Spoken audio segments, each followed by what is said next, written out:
पाकिस्तान के 76वें यौम आज़ादी के मौके पर मलिर के जिना स्क्वायर में जश्न का समा। कराची के शहरियों के लिए जश्न आज़ादी के मौके पर शानदार खुशखबरी। आज़ादी ऑफर में फ्लैट या मोबाइल शॉप पहले बुकिंग कराने पर मोटरसाइकिल का तोहफा दिया गया। तकरीब के मौके पर आज़ादी का जश्न मनाने के लिए अवाम की कसीर तादाद मौजूद थी। बच्चों के चेहरे खिले हुए थे, उन्होंने फेस पेंटिंग की हुई थी, जिन पर वतन से मोहब्बत का वालहाना इजहार दिखाई दे रहा था। इस मौके पर ऑर्गेनाइजर का कहना था कि जश्न आज़ादी की खुशी में सहूलतें फराम की जा रही हैं। जश्न आज़ादी मुबारक। जश्न आज़ादी की खुशी में मैंने अरसला मोबाइल मॉल में एक शॉप बुक कराई है, जिसकी तरफ से मुझे एक बाइक गिफ्ट मिली है। इसी तरीके से मैं आप लोगों को ही बोलूँगा, आप लोग जल्द से जल्द अरसला मोबाइल मॉल पर तशरीफ लाएँ और फ्लैट या शॉप की बुकिंग पे एक बाइक हासिल करें। की तरफ से 76वीं जश्न आज़ादी तमाम आवाम को मुबारक हो।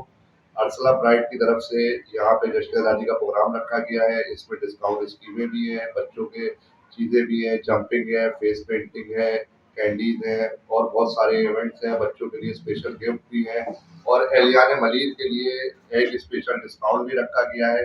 और दुकान और शॉप की बुकिंग के लिए एक जैसी अगर कोई बुक कराएगा तो उसको एक बाइक जो है 0 मीटर बाइक गिफ्ट की। जश्न आज़ादी के सिलसिले में हम बुकिंग पर जो है वो फ्लैट और दुकान की बुकिंग पर जो है वो एक जो है मोटरसाइकिल जो है वो हम गिफ्ट कर रहे हैं और ये ऑफर जो है वो एक महदूद मुद्दत के लिए है। जहां शहरी जश्न आज़ादी बड़े जोश और खरोश के साथ मना रहे हैं, वहीं अरसला मोबाइल शॉप की जानिब से लोगों के लिए डिस्काउंट ऑफर ने लुत्फ दुबाला कर दिया।